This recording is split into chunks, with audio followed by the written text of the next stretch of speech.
নমস্কার, আমার বাগানে আপনাকে স্বাগত জানাই। আজ দেখো মানকচুর দ্বিতীয় পার্ট।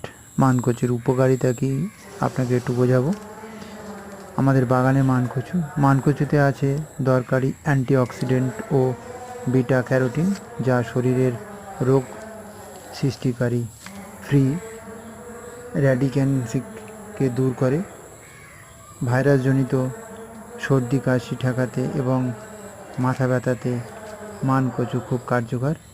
এতে ভিটামিন সি থাকায় রোগ প্রতিরোধ ক্ষমতা বাড়ায় আর রক্তে বেশি পরিমাণে শ্বেতকণিকা তৈরি করে, শরীরে রোগ সৃষ্টিকারী পদার্থ দূর করে। এতে থাকা ভিটামিন ত্বকের জন্য খুব ভালো, ত্বকের বলিরেখা দূর করে। মানকচুতে থাকা ডায়েটরি ফাইবার ও পটাশিয়াম হৃদযন্ত্রের ভালো কাজ করে। এটি